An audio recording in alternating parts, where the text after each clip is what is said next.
o livro Clareando Caminhos, do Seik, e nos diz Clarencio: vinde a mim. Eis o convite que o Senhor repete na noite de hoje aos nossos corações. Através dos séculos tem Ele nos feito esse convite e, apesar da insistência do convite, muitos têm buscado outras soluções para vencerem os seus problemas e as dificuldades, para superarem as lutas, nem sempre optando por soluções mais afinadas com a lei de Deus. Por isso mesmo, muitas almas têm acumulado, através dos tempos, mais dores e sofrimentos. Nesta noite, renova-se o convite do Senhor, chamando-nos para que aprendamos com Ele, que é manso e pacífico, que está plenamente sintonizado com Deus.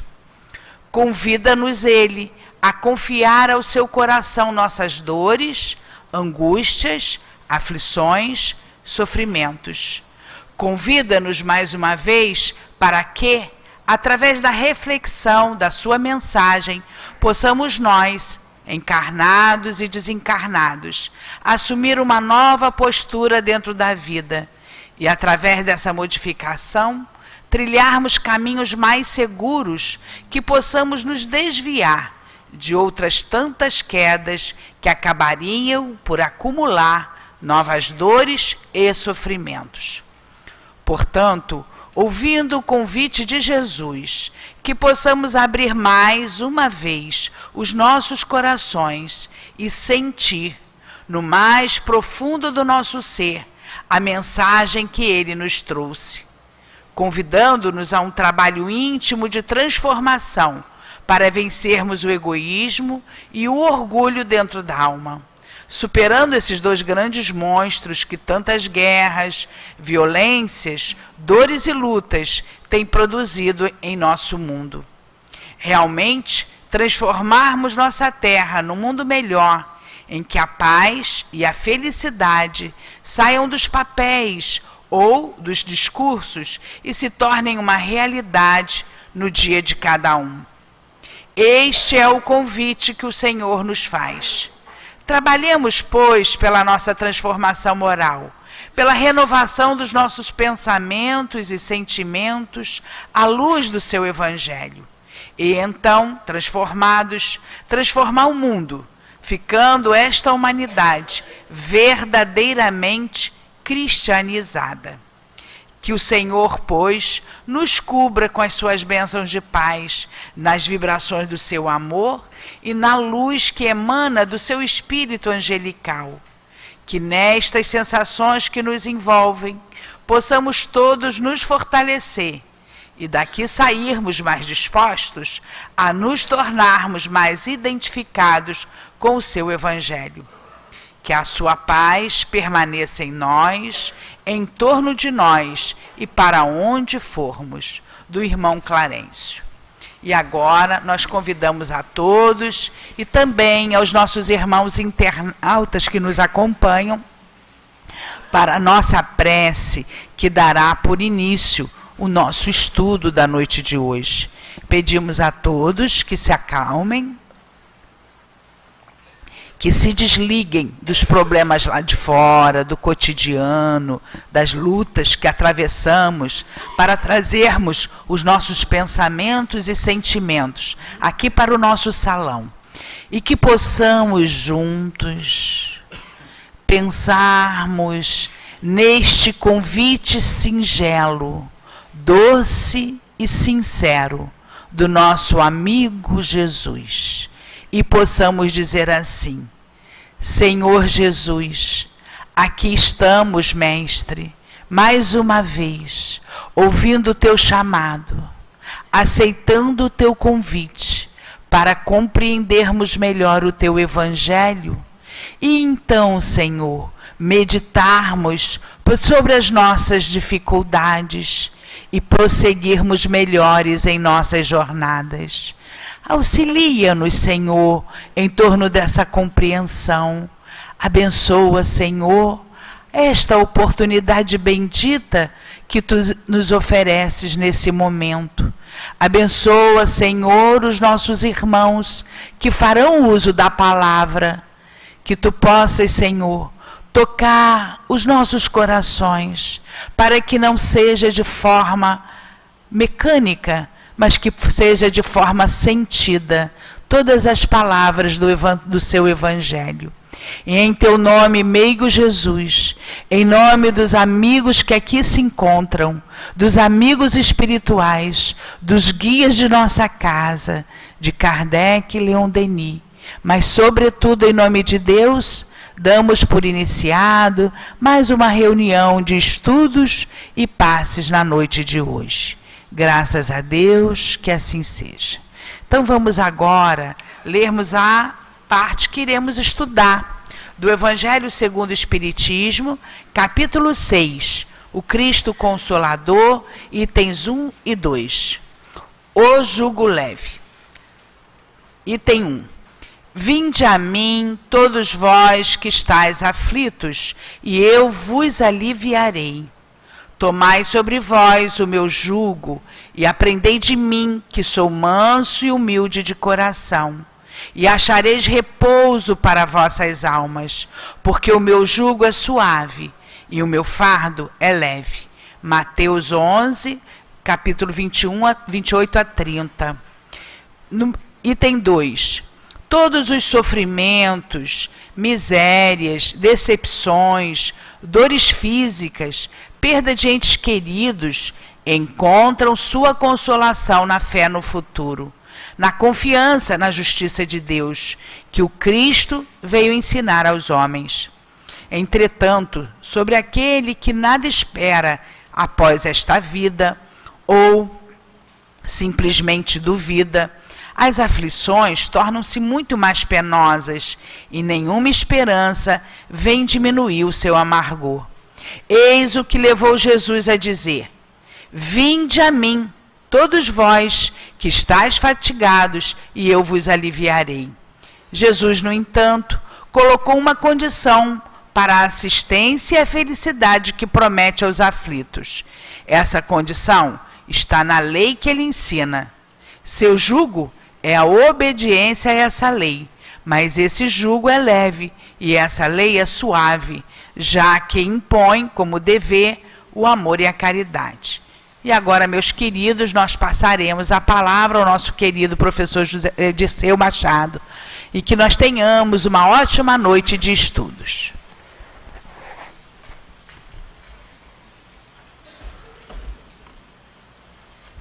Meus irmãos, que a paz do nosso Mestre Jesus permaneça em nossos corações. Quando vemos o título, o Cristo Consolador, e nós imaginamos o nosso Mestre Jesus,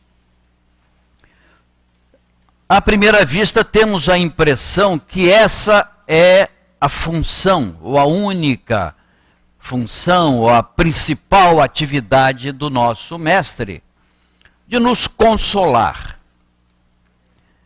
O consolo é aquilo que qualquer um de nós faz em benefício de alguma pessoa que está em desespero e muito com problemas, e nós então não vamos chegar até eles e trazer a solução. Vamos consolá-lo, talvez com palavras delicadas, com palavras de incentivo a que superem o problema.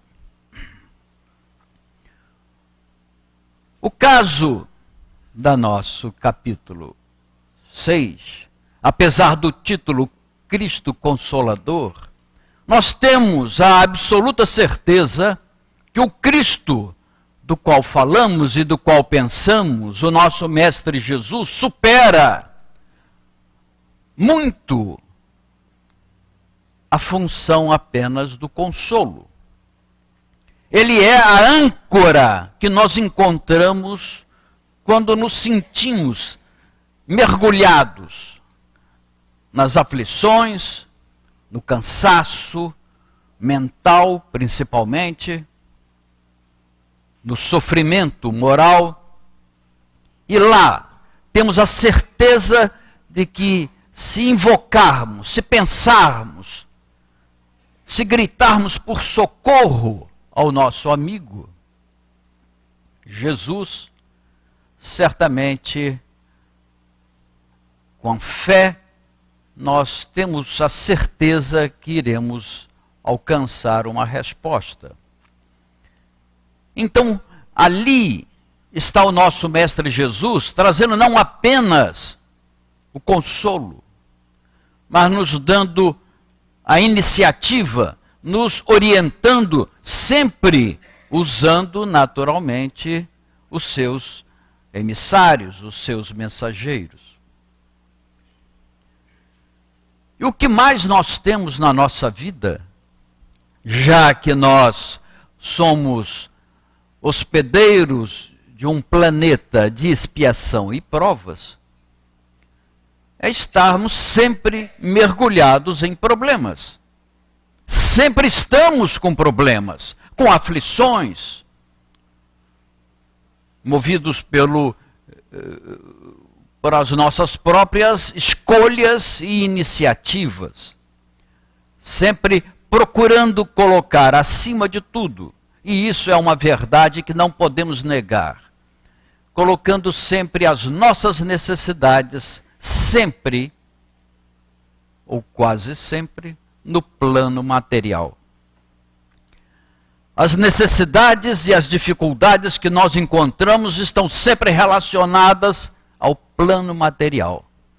A vida que levamos no dia a dia é o nosso trabalho, é a nossa casa, são os nossos parentes, a nossa companheira, o nosso companheiro, os filhos, que cada vez mais nós os desconhecemos, tal a agitação pela qual estamos enfrentando há anos, sem que consigamos entender o comportamento tão diferente de tempos atrás. Então, as nossas dificuldades nesse campo ainda encontram uma solução. Talvez não consigamos a solução completa, mas encontra um viés de ajuda no plano espiritual. Quando nós encontramos esse convite de Jesus, vinde a mim todos vós, que estáis cansados e sobrecarregados, e eu vos aliviarei. E nós perguntamos, cansados e sobrecarregados de quê? Será que são remorsos da nossa parte? O remorso, o arrependimento pesa muito. Aliás, dos sofrimentos pelos quais passamos, de um ponto de vista filosófico, o remorso realmente é um sentimento que parece que não tem fim e não tem explicação. E ele vem sempre quando nós analisamos uma determinada escolha nossa, nós verificamos que aquela escolha não foi a mais adequada. Sendo essa escolha quase sempre no plano material. É a escolha da profissão, é a escolha daquela pessoa que há de nos acompanhar pelo resto da vida, é a escolha da educação dos filhos. Sempre pensamos nos filhos, procurando retribuir a eles as boas ações, e quase sempre passamos a mão nas cabeças, nas cabecinhas das crianças, com o sentido de levar o perdão, a desculpa a uma falta que talvez tenham praticado. uma inversão um pouco de tempos atrás, onde o comportamento correto não devia ser retribuído, ou não devia ser ganhar alguma recompensa, recompensado. Porque é uma obrigação. O comportamento correto é o que todos nós devemos ter, a começar pela criança. Enquanto que o desvio do que está certo, do que está errado, do comportamento correto, dentro do que se define como ética, como respeito, esse sim merece não um castigo, mas merece uma conversa e uma orientação.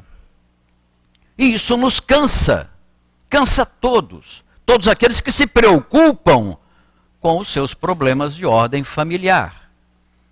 E chegamos ao trabalho e ali tem um companheiro que quer ocupar a nossa posição e nós temos que lutar, mostrar que somos mais capazes do que o outro, porque queremos galgar uma posição superior, e lá estamos nós novamente numa luta para coisas materiais. E vemos que aquele dinheiro não é o suficiente para adquirirmos futilidades que iriam agradar aos filhos, à esposa, aos nossos amigos, às amigas. Então trabalhamos mais e mais, e aquilo nos cansa, mas sempre do ponto de vista material. O que teria Jesus dito quando o que queria dizer quando ele afirma: vinde a mim todos vós que estáis cansados e sobrecarregados? Cansados de quê? Sobrecarregados de quê? O nosso mestre Jesus queria dizer com isso? Certamente ele se referia um pouco além. Como eu disse, o remorso, o arrependimento, aquela sensação de que não estamos agindo corretamente naquilo, dar a César o que é de César e a Deus o que é de Deus. Às vezes nós sentimos que nos falta doar alguma coisa do outro lado, do ponto de vista espiritual, que nos falta trabalhar para o mais necessitado. Será que ainda me falta isso na minha vida? E eu tenho certeza que essa pergunta todos nós ou temos ou já raciocinamos sobre ela. Quando nós procuramos um templo de oração, qualquer que seja a denominação religiosa, nós quase sempre estamos sendo movidos por essas dúvidas, por essas aflições. Um grande número encontra a resposta nas religiões oficiais.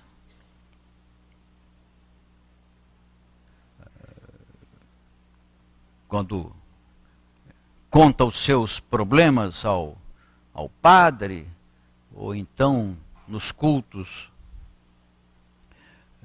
evangélicos, que são muito bonitos. Os cultos evangélicos, pelo menos alguns que eu já participei, são muito bonitos. Hinos maravilhosos, muito bonitos. Os ensinos ali do livro sagrado têm coisas formidáveis. Não apenas do Novo Testamento, mas algumas passagens também do Velho Testamento são muito bonitas. Alguns salmos de Davi, alguns provérbios de Salomão, Eclesiastes, tem passagens ali que também nos enchem de estímulo. E às vezes isso é suficiente para nós. Entretanto, aqueles que aportam a um templo espírita são aqueles que não se sentiram satisfeitos ou plenamente satisfeitos com as respostas que encontraram nos outros lugares. Falta uma explicação, um consolo diferente, uma coisa qualquer. E ali nós vamos encontrar aqui dentro de um templo como esse, o Cristo Consolador. Aquele que veio consolar, nos explicando o porquê sofremos tanto, o porquê carregamos conosco tantas aflições. E nos mostra que a verdadeira vida não é essa, que nós estamos mergulhados. Isso é uma passagem. Aqui é uma passagem, é uma escola, onde nós vamos aprender o que nós não aprendemos no passado. Nós então passamos a entender que houve um passado remoto, que nós não somos capazes de lembrar. E que agora vem nos cobrar, parece que assaltar a nossa vida, uma moléstia, a perda de um ente querido, são coisas que nós não sabemos entender quando estávamos do lado de fora da doutrina. E aqui nós entendemos. Então parece que esse tipo de sofrimento alivia um pouco. O Consolador prometido por Jesus vem nos explicar que nós construímos a nossa vida aos poucos. Nós construímos o nosso futuro. Nós tivemos um passado. E o que nós experimentamos agora são consequências do passado. É tudo uma sequência. Essa é a lei divina. Aliás, no livro de Jó, que é um dos mais antigos do Velho Testamento, Jó foi contemporâneo com aqueles patriarcas, os primeiros judeus. Lá está escrito: o Senhor retribuirá a cada um segundo as suas obras. E essa frase parece que persegue tudo que é espiritual ao longo dos séculos. Nós vamos encontrar essa frase nos profetas: o Senhor retribuirá a cada um segundo as suas obras. Isso está em Jeremias, isso está nos Salmos de Davi, isso aparece na voz de Jesus. O Senhor retribuirá a cada um segundo as suas obras. Isso vai a Paulo de Tarso. O Senhor retribuirá a cada um segundo as suas obras. E nós passamos aqui dentro de um templo como esse a entender o que significa o Senhor retribuirá a cada um segundo as suas obras. Isso quer dizer que nós não podemos colocar as nossas aflições nos ombros de qualquer pessoa que seja. As disputas que entramos e que nos causam sofrimento, a culpa não é do outro, é sempre nossa. As nossas aflições são consequências das nossas atitudes, das nossas ações. E o Senhor que retribuirá é a lei divina, a lei de causa e efeito. A lei do livre-arbítrio, onde nós somos livres para agir de qualquer forma. Mas, junto com a lei do livre-arbítrio, existe a lei da responsabilidade. Nós somos os responsáveis pelo uso inadequado do nosso livre-arbítrio. E aí está a dificuldade. Como é que nós vamos julgar algo que seja supérfluo ou que seja necessário, para nós não cairmos naquele orgulho, naquela vaidade de querer amontoar coisas e coisas e coisas que nós não tínhamos quando nascemos e não vamos levar quando nós formos. Então são lutas pelas quais passamos que nos vemos em dificuldade e nos lembramos do convite de Jesus. Vinde a mim, todos vós que estáis cansados e sobrecarregados. O que é ir até Jesus?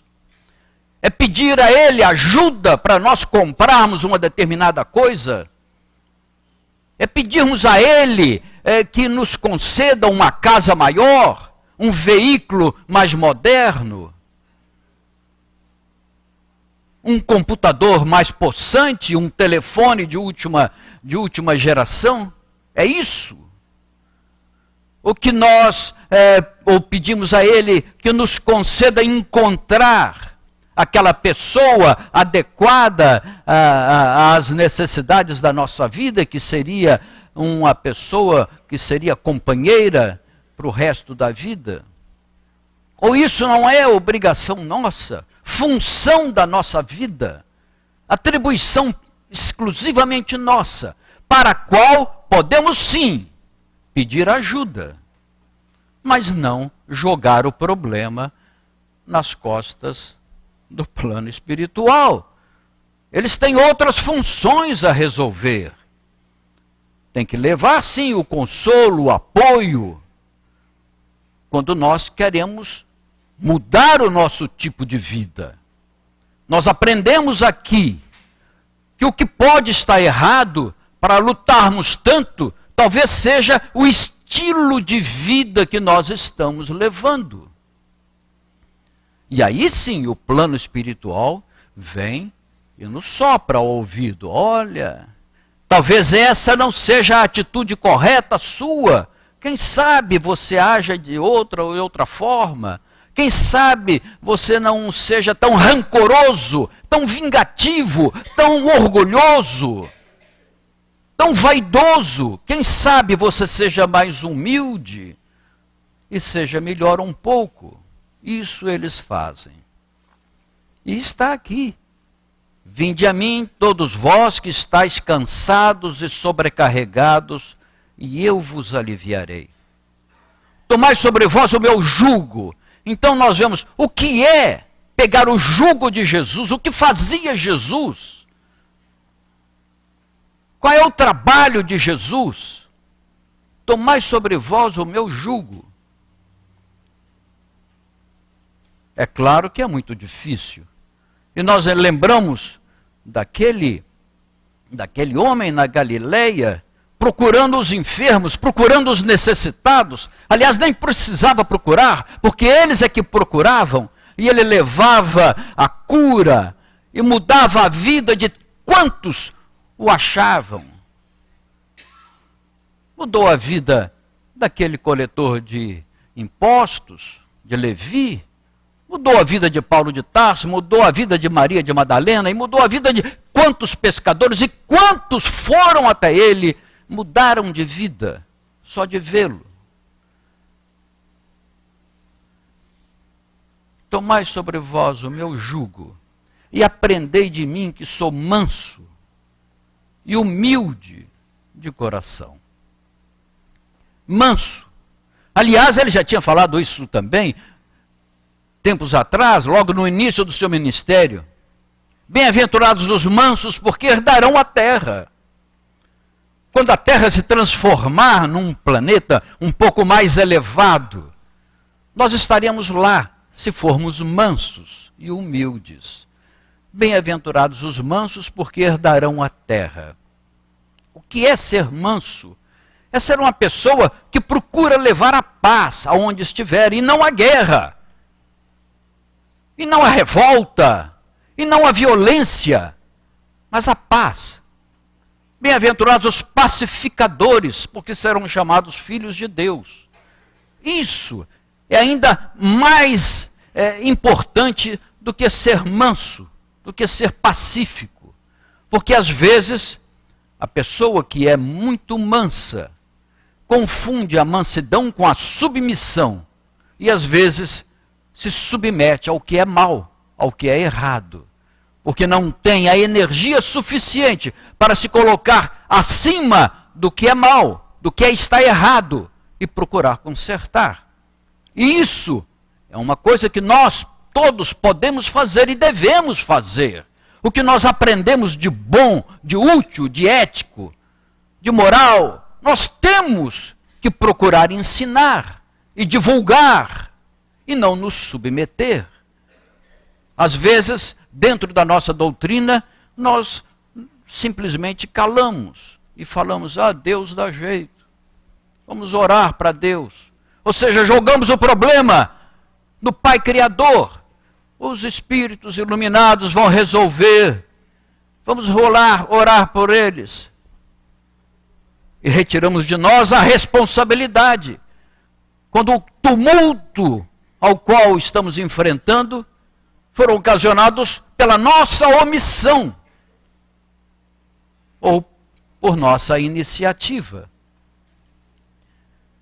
Somos sempre, não se esqueçam, somos sempre os responsáveis pelos nossos problemas. E aí está a grande verdade. Não podemos culpar a ninguém pelo que passamos.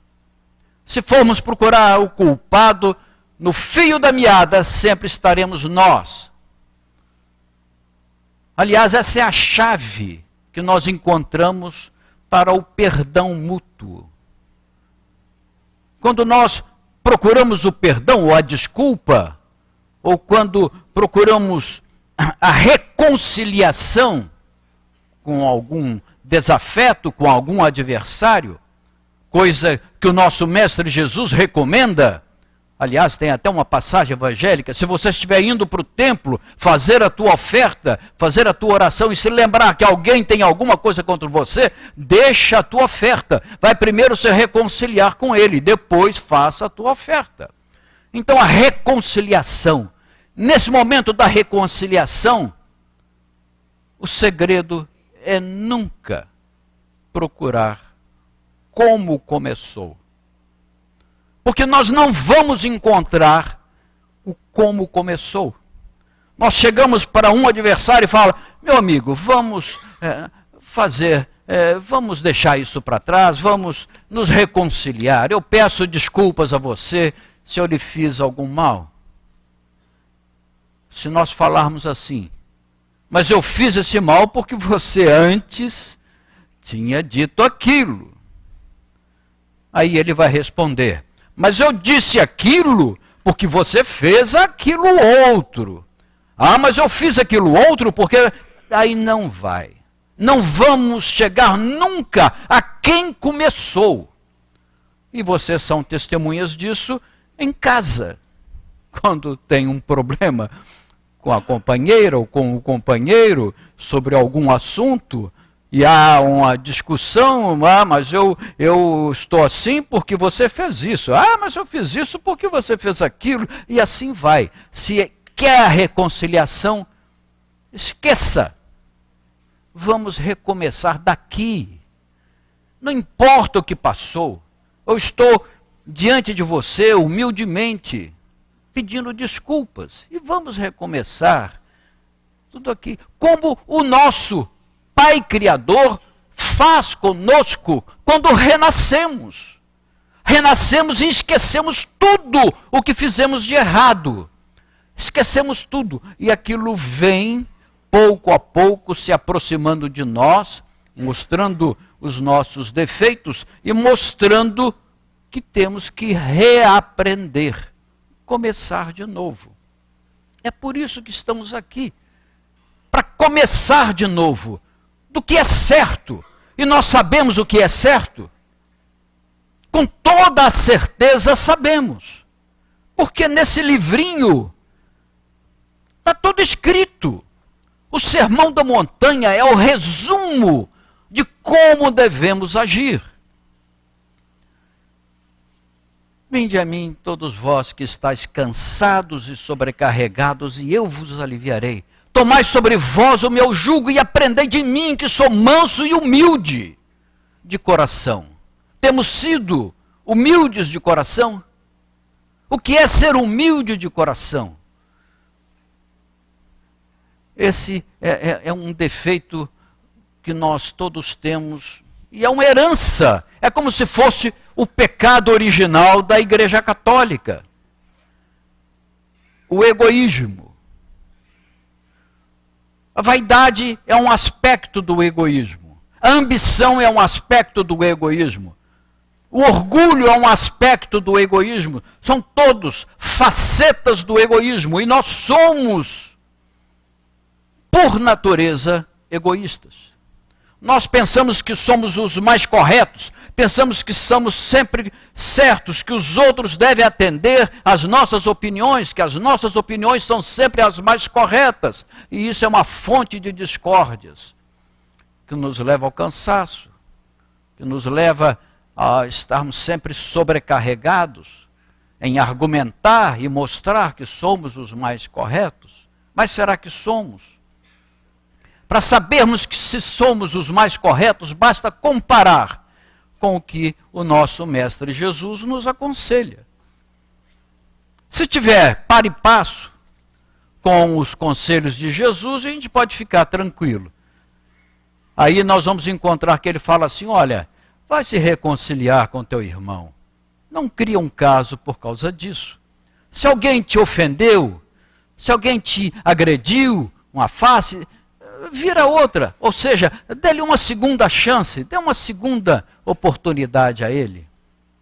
Se alguém obrigar, quiser te levar a túnica, dê-lhe também a capa. Não entra nisso, porque você veio sem a capa, veio sem a túnica, vai quando for definitivamente para o plano espiritual, sem a capa e sem a túnica.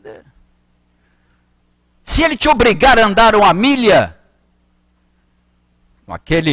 ele comandando o teu adversário, vai andar uma milha, ou seja, dar uma ordem, um comando que realmente talvez seja uma humilhação para você, Jesus fala assim, vá com ele 2.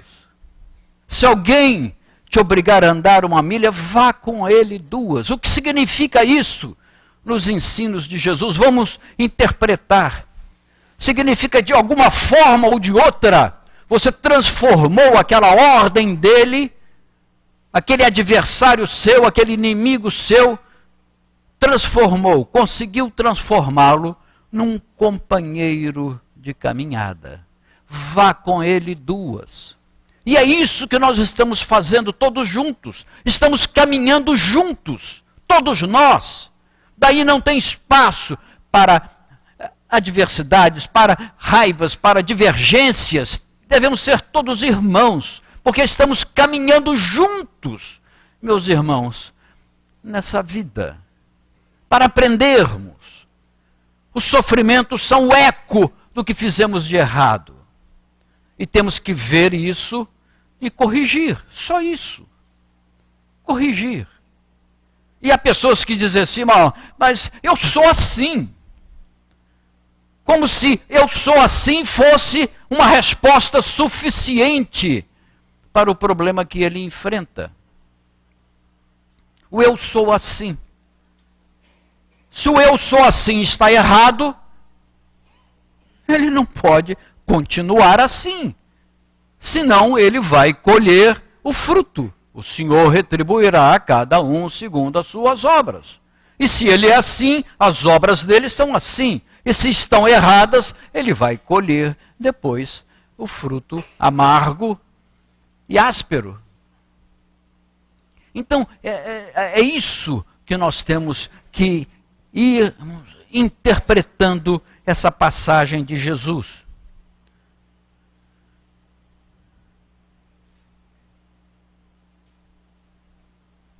Vinde a mim, todos vós que estáis cansados e sobrecarregados, e eu vos aliviarei.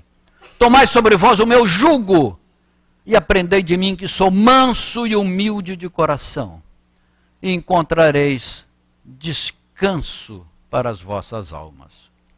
Porque o meu jugo é suave, e o meu fardo é leve.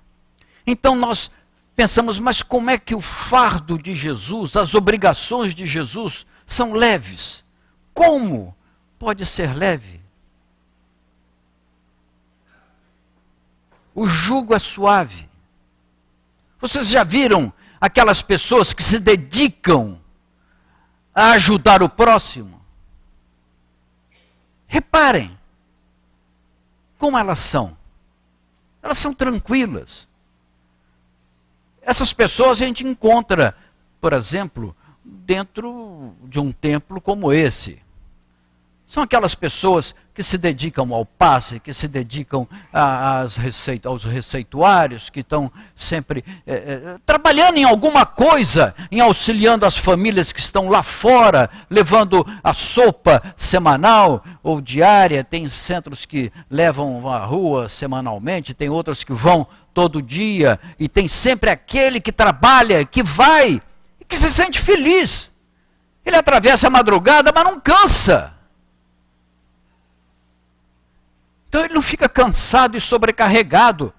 Ele está com o jugo de Jesus, com o trabalho de Jesus, com a humildade de Jesus. Ele não se cansa. Nós que somos usufrutuários da doutrina, que estamos aqui, a grande maioria, e com muita razão, devemos sim buscar o auxílio, a explicação. É para isso que a doutrina existe, é para nos explicar. Mas nós temos, em alguma hora, em algum dia, mudarmos de usufrutuários para atores desse grande drama da vida, para aqueles outros que estão lá fora e que não entendem. Nós temos então que talvez transformar o nosso fardo pesado, que estamos sobrecarregados, e tomar esse outro encargo de Jesus, que ele dizia, é leve, o meu fardo é leve. E o fardo de Jesus é esse, ajudar o próximo. Mas para isso, temos que satisfazer também aquela regra geral, aquela lei maior que ele nos enunciou. Quando foi inquirido, um senhor vaidoso, orgulhoso, porque sabia muito, era um doutor da lei, e chega até ele, mestre, o que eu devo fazer para alcançar o reino de Deus? Ele, quando fez essa pergunta, esperava que Jesus falasse, não, você com certeza, se já é um doutor da lei, um doutor que conhece toda a lei mosaica, os profetas, você está no caminho certo. Principalmente quando ele chega no gasofilácio e derrama ali um monte de dinheiro do que sobra dele. Enquanto que Jesus, ao ver aquela viúva, falou assim, olha, essa viúva deu muito mais do que o outro, porque ela deu do que faltava a ela, tudo que ela tinha, enquanto o outro deu do que sobrava. E a mulher deu de coração puro, sentiu satisfeita, alegre, porque deu. Ou aquele preto velho que dizem que quando chegou assim, frente a um altar na igreja, ele não sabia rezar, não sabia ler, não sabia escrever. Ele só chegava e falava, nego velho está aí. Só isso. Olhava para Jesus, nego velho está aí. Quer dizer, ele está aí para o que vier, para o que ele merecer, o que ele puder ajudar, ele está aí. E aquilo é muito mais do que recitarmos lições e lições e orações intermináveis. Como também Jesus falou, quando você for orar, não vá para as praças públicas, como fazem os publicanos, para serem vistos pelos outros e mostrar que eles têm fé, porque frequentam um templo e acham que ao frequentar o templo estão livres de todos os problemas. Mas não, vai ao recôndito do teu quarto, lá em silêncio, e teu pai ouve em silêncio e reza em silêncio.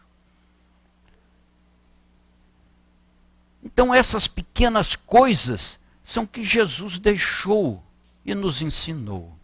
E que nós temos que aprender e aplicar pouco a pouco. Reconciliação, perdão, humildade, caridade. Aliás, a nossa bandeira na nossa doutrina é essa. Fora da caridade não há salvação. Paulo de Tarso, na sua epístola aos Coríntios, ele tem uma passagem que é uma maravilha. É lindo. Sobre as virtudes teologais. Foram transformadas em virtudes teologais, ou seja, de Deus. Fé, esperança e caridade. Em algumas traduções, em algumas versões, em alguns livros, em algumas editoras da palavra sagrada, está fé, esperança e amor. Eu, particularmente, dependendo da situação, eu prefiro fé, esperança e amor. O amor é lindo, né? Ali Paulo de Tarso faz uma elegia ao amor, né? Ou à caridade. Ainda que eu falasse a língua dos homens e dos anjos, se não tiver amor, serei como o bronze que soa ou como o sino que retine.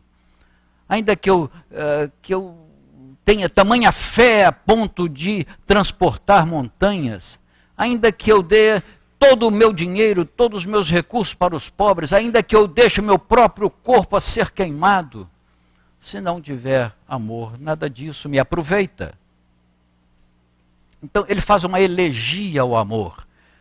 Ele também define a fé e esperança. Aliás, a fé é citada aqui na nossa lição. Temos que ter fé. Fé.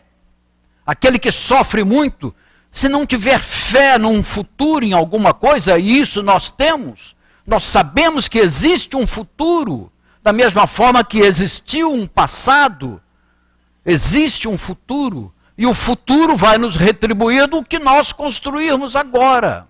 Essa é a fé que nós temos, só que ultrapassa a fé. A nossa fé é uma fé raciocinada, porque ela é demonstrada cientificamente. A nossa doutrina anda par e passo com a ciência e nos mostra, através de pesquisas as mais diversas, como a vida continua do outro lado.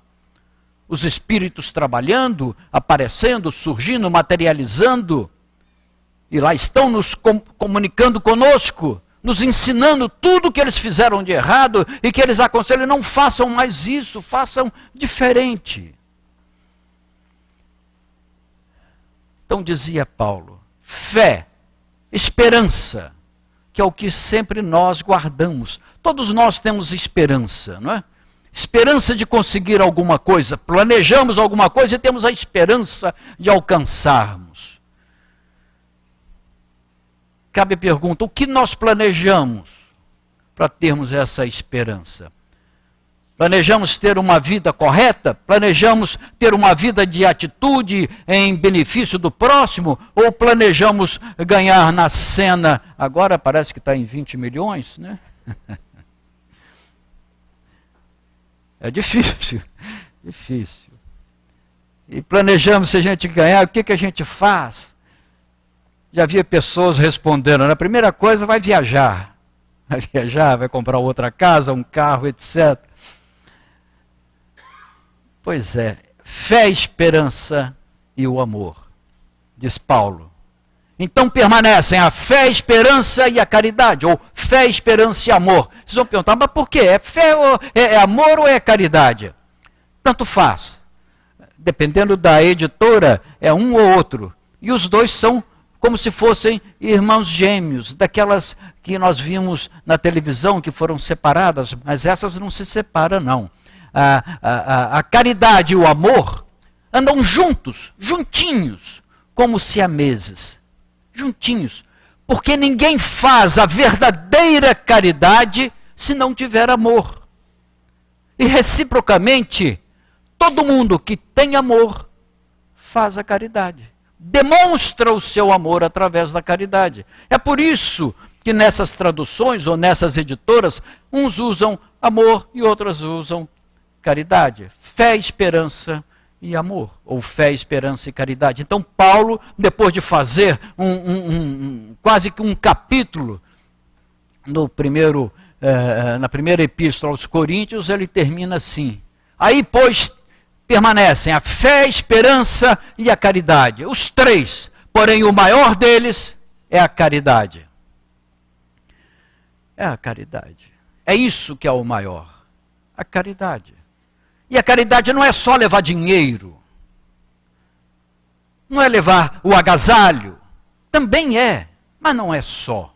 Aqueles que não têm condições de levar o dinheiro, o agasalho, a comida necessária ao outro que precisa mais do que nós, mas nós podemos levar também a paciência. A paciência é uma caridade. É essa paciência que vocês estão demonstrando agora, ao me escutar. É preciso paciência quando um amigo chega até você e você, ao cumprimentá-lo, fala assim: olá, meu amigo, como tem passado? E para que perguntou? Porque ele vai falar como é que tem passado. E ele vai assim: mas não está nada bom. Aí começa a falar, porque ele precisa falar, ele precisa se expressar. Ele precisa contar tudo o que aconteceu com ele. E nós estamos ali com o horário marcado, temos que chegar em tal lugar. Isso é caridade. Se nós tivermos a paciência de ouvir, porque alguém tem necessidade de falar, e nós devemos ouvir. Talvez até aconselhar alguma coisa. Meu irmão, procura um templo, qualquer que seja. Dê o conselho: eu vou em tal templo e me sinto muito bem lá, se é que todos sentem. Porque tem aqueles que vêm a um templo, seguindo esse conselho, vá a um templo. E ouviu também alguém dizer que devia tomar o passe. Não vai só não, toma o passe. Tem uns que dizem assim: 3 passes. O 3 é um número cabalístico, né? 3. Principalmente se o outro não acredita em nada. Não, mas vai pelo menos 3. Aí ele vem, 3, toma 3 dias, 3 semanas. E se sente muito bem. Claro que tem que sentir, olha o plano espiritual todo trabalhando. Ele está cheio de irmãozinhos menos evoluídos em volta dele, trazendo um miasma danado, cheio de fluidos errados. Chega aqui, o passista, todo o plano espiritual já está trabalhando, enquanto nós estamos aqui, mesmo antes do passe, aqui já estamos passando por uma limpeza. Ele sai daqui leve, leve. Sente muito bem. Vai as 3 vezes. Pronto, não precisa mais, está bem. E volta para o mesmo tipo de vida. O que é que vai acontecer? Se vocês quiserem saber o que vai acontecer, basta pegar o Evangelho de Mateus, lá no capítulo, se não me engano, capítulo 17, vai lá e Jesus diz assim: quando o espírito imundo se afasta do homem, ele vaga por lugares áridos e não encontrando repouso para si, ele diz assim: eu vou voltar para o lugar de onde eu vim. E se ele, ao retornar, encontra a casa varrida e ornamentada, ou seja, se encontra aquele indivíduo da onde ele saiu, se encontra aquele indivíduo simplesmente apto a recebê-lo de volta, ele volta, traz consigo outros 7 espíritos e o estado daquele homem vai ser pior do que o anterior. Parece até uma reunião espírita ao tempo de Jesus. São palavras de Jesus, está no Evangelho de Mateus. Eu não sei como é que os nossos irmãos evangélicos leem isso, e eles leem, estudam. Justiça seja feita. Os nossos irmãos evangélicos, eles se dedicam ao estudo do livro sagrado. Eles sabem, estudam. Apenas não interpretam direitinho. Mas eles têm a vantagem de estudar. Isso falta a gente também. Não apenas estudar. Não basta saber. Temos que aplicar. Esse é o objetivo da nossa vida. É o fardo de Jesus. Leve. O aplicar o fardo do nosso amigo Jesus. Leve. Vinde a mim, todos vós que estáis cansados e sobrecarregados, e eu vos aliviarei. Tomai sobre vós o meu jugo e aprendei de mim, que sou manso e humilde de coração, e encontrareis descanso para as vossas almas, porque o meu jugo é suave e o meu fardo é leve. Aí está a explicação dessa frase magnífica. Essa frase é que deve nos acompanhar todo dia. Lembrar que quem está chamando é Jesus, é o amigo Jesus. Vinde a mim.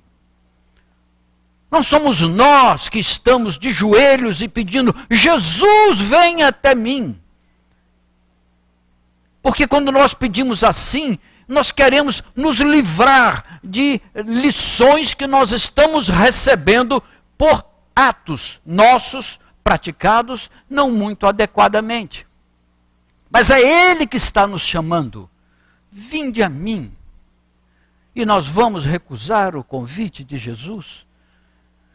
Se nós vamos aceitar, vamos ver o que está na nossa vida impedindo que a gente caminhe até Ele.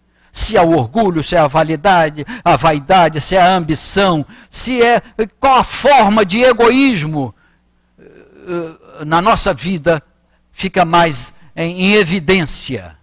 Porque todos nós somos egoístas. Aliás, no livro dos Espíritos diz aí que o maior defeito, o maior erro que nós carregamos conosco é o egoísmo. Está lá no livro dos Espíritos. E vamos mudar então a nossa vida. De tal forma que nós estejamos aptos a carregar o fardo de Jesus, humilde, tranquilos, e levar adiante essa bandeira. Que o Mestre Jesus esteja conosco, sempre, e que nós possamos identificar esses eflúvios espirituais mais elevados, que são os emissários do amigo Jesus, a nos convidar para mudarmos o que estiver errado na nossa vida, do ponto de vista espiritual. Que assim seja. Agradecemos ao nosso querido Dirceu Machado e com certeza muitas vezes nós o teremos aqui. Que possamos levar para os nossos lares toda essa reflexão que ele nos ofereceu. E agora nós convidamos a todos a ouvir a página de Preparo do Passe, que a nossa Fátima querida vai comentar. É do livro Fonte Viva, é a lição 32, a boa parte. Maria escolheu a boa parte que não lhe será tirada. Jesus está em Lucas. Nos diz Emmanuel: não te esqueças da boa parte que reside em todas as criaturas e em todas as coisas. O fogo destrói, as transporta consigo o elemento purificador. A pedra é contundente, mas consolida a segurança. A ventania, açoita, impiedosa, todavia, ajuda a renovação. A enxurrada é imundície, entretanto, costuma carrear o adubo indispensável à sementeira vitoriosa. Assim também há criaturas que, revelando-se negativas em determinados setores da luta humana, são extremamente valiosas em outros. A apreciação unilateral é sempre ruinosa. A imperfeição completa, tanto quanto a perfeição integral, não existem no plano em que evolutimos. O criminoso, acusado por toda a gente, amanhã poderá ser o enfermo que te estende o copo d'água. O companheiro no qual descobres agora uma faixa de trevas pode ser depois o irmão sublimado que te convida ao bom exemplo. A tempestade da hora em que vivemos é muitas vezes a fonte do bem-estar das horas que vamos viver. Busquemos o lado melhor das situações, dos acontecimentos e das pessoas. Maria escolheu a boa parte, que não lhe será tirada. Disse-nos o Senhor. Assimilemos a essência da divina lição. Quem procura a boa parte e nela se detém, recolhe no campo da vida o tesouro espiritual que jamais lhe será roubado. E assim, meus irmãos, convidamos todos os médios que foram preparados, não é, para irem caminhando lentamente junto a cada um de vocês para o momento dos passes. Momento esse que nós convidamos a todos que aqui se encontram e também aqueles que nos acompanham pela internet, que se acalmem, silenciem os seus corações, procurem sintonizar com os amigos espirituais, com os vossos guias e com o meigo Jesus, para que possamos usufruirmos da melhor forma este momento, que é o momento dos passes. Todos aqueles que nos acompanham também pela internet tenham a certeza que os amigos espirituais também estão à volta do seu espírito, envolvendo-os, pacificando, e que no momento da prece todos possam se sentir reconfortados, amparados, consolados. E assim, meus irmãos, possamos elevar os nossos pensamentos ao grande médico, o meigo Jesus, e possamos dizer: querido amigo e doce Senhor, aqui estamos, Mestre, necessitados das tuas bênçãos de paz, das tuas bênçãos de refazimento para os nossos espíritos. Por isso te pedimos, Senhor, abençoa o momento dos passes, que em teu nome, em nome de Deus sobretudo, possamos dar por iniciado o momento dos passes. Que assim seja, graças a Deus. Graças a Deus, irmãos. Que Jesus abençoe esse momento junto a todos nós. Jesus estava junto a Marta e a Maria, e enquanto Maria se preocupava com a execução das coisas materiais, como é mania de praticamente todas as donas de casa, Maria sentou-se aos pés do Mestre para ouvi-lo. E Jesus disse: Maria escolheu a boa parte, que não lhe será tirada. A partir desse versículo, Emmanuel nos ajuda refletindo, nos ajudando a meditar. E nos diz Emmanuel: não te esqueças da boa parte que reside em todas as criaturas e em todas as coisas. Só essa primeira frase de Emmanuel já nos chama a muita reflexão. Não te esqueças. Por que ele nos diz isso? Porque a maioria de nós costuma esquecer. Esquecemos da boa parte. E ele nos garante que a boa parte existe em todas as criaturas, não faz exceção, e em todas as coisas. Então ele novamente não faz exceção. E aí ele faz um comentário sobre a natureza e depois nos diz que há criaturas que, em se revelando negativas em determinados setores da luta humana, são extremamente valiosas em outras. E nós começamos a pensar na nossa vida o quanto nós pensamos e o que pensamos a respeito das pessoas e das situações que nos cercam.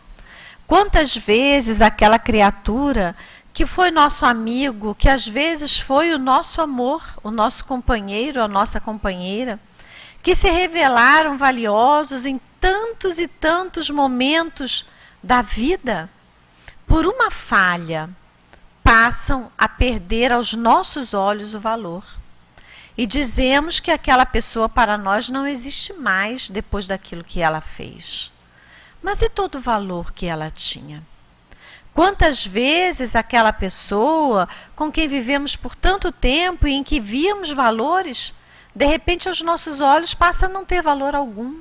Mas como? Como não ter valor algum se tanta coisa boa foi vivida com ela? como não ter valor algum, se muitas vezes é ainda o bom pai ou a boa mãe dos nossos filhos?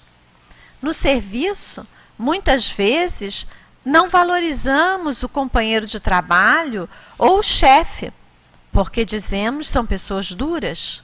Mas quantas vezes o chefe, que nos parece duro, não é aquele que nos ensina uma série de situações, aquele que nos traz, muitas vezes, a disciplina, aquele que, garantindo o funcionamento da empresa, garante o nosso salário e o sustento da nossa família. Quantas vezes, na própria posição de cidadão, deixamos de ver as coisas boas que podem acontecer e que muitas vezes dependem também da nossa colaboração, porque tudo depende também da nossa colaboração. Como disse o nosso companheiro, não é razoável transmitir o esforço de fazer alguma coisa para Jesus ou para o próximo, porque esse esforço nos compete. Então, Emmanuel nos recomenda: busquemos o lado melhor das situações, dos acontecimentos e das pessoas. Buscar exige esforço, exige observação, exige muitas vezes a humildade de reconhecer o lado bom. E nos diz ainda ele que é preciso buscar a boa parte e nela se deter. Porque não basta reconhecer que aquela situação ou aquela pessoa tem um lado bom. Mas nos recomenda Emmanuel, é preciso nela se deter. Para quê? Para que ela cresça. Para que ela se torne ainda melhor. Para que o relacionamento com aquela pessoa seja cada vez melhor. Para que aquela situação traga cada vez uma cota maior de bem para todos. Então, quem procura a boa parte e nela se detém, recolhe no campo da vida o tesouro espiritual que jamais lhe será tirado. E repetindo o convite do irmão Clarencio junto a todos nós, que é o convite de Jesus, nós vamos ler um pedacinho da página que iniciou a nossa noite de estudo. Este é o convite que o Senhor nos faz, o convite para o bem.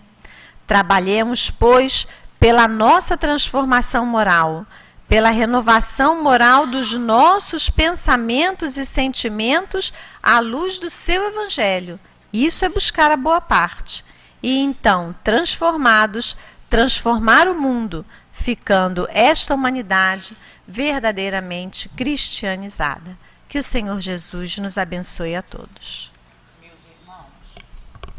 Meus irmãos, agora nesse momento, nós convidamos a todos para ouvirmos a mensagem do plano espiritual. Vamos então vibrar pelo nosso irmão médio.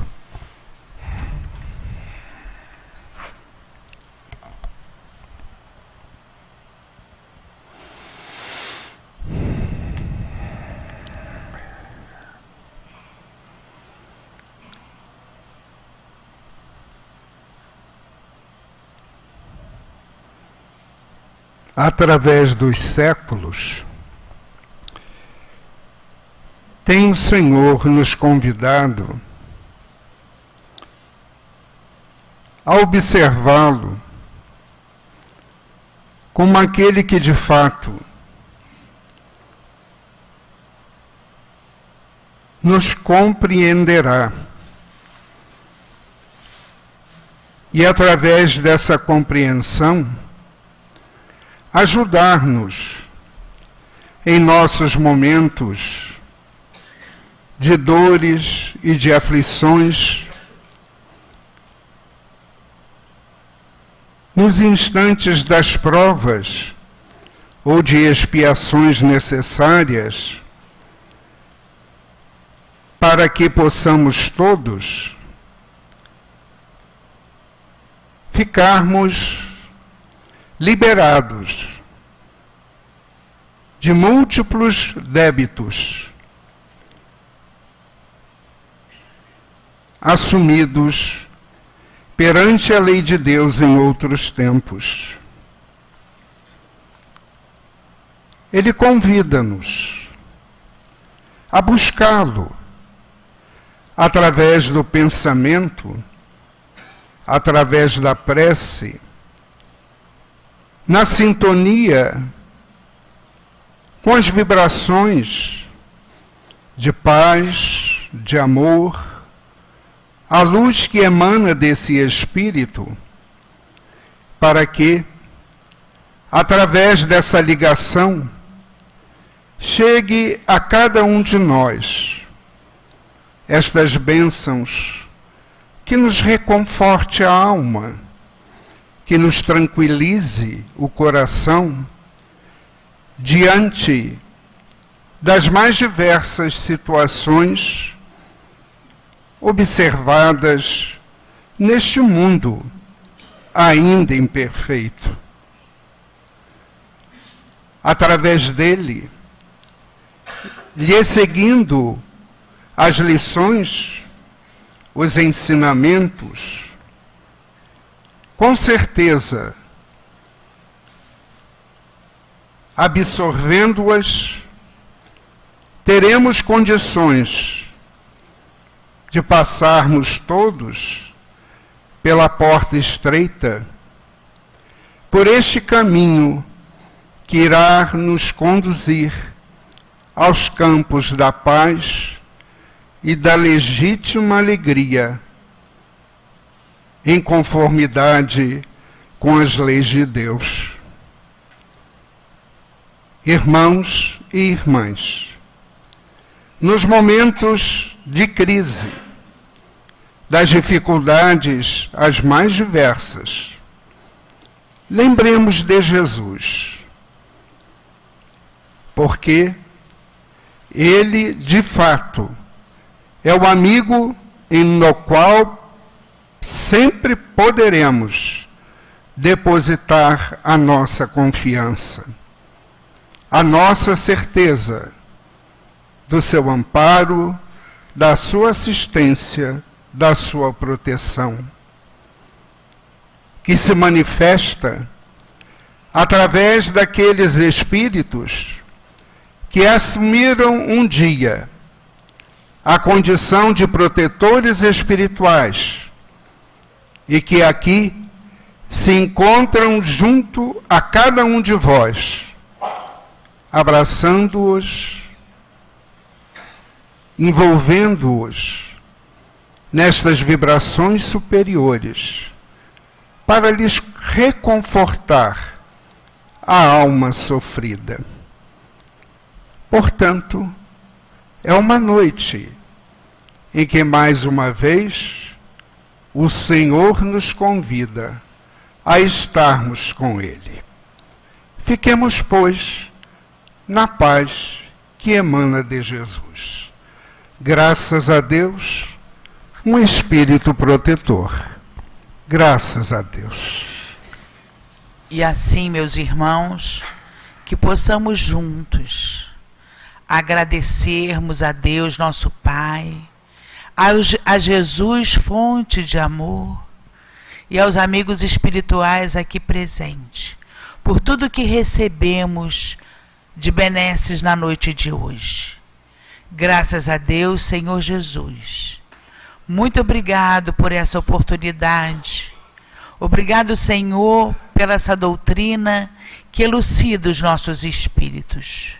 Que possamos, Senhor, levarmos conosco todas essas vibrações de equilíbrio, de pacificação, de encorajamento. Fica conosco, Senhor, hoje, agora e sempre. Em teu nome, Mestre querido, em nome dos bons amigos espirituais, mas sobretudo em nome de Deus, nosso Pai de amor e bondade, possamos dar por encerrado mais uma noite de estudo em torno do teu Evangelho.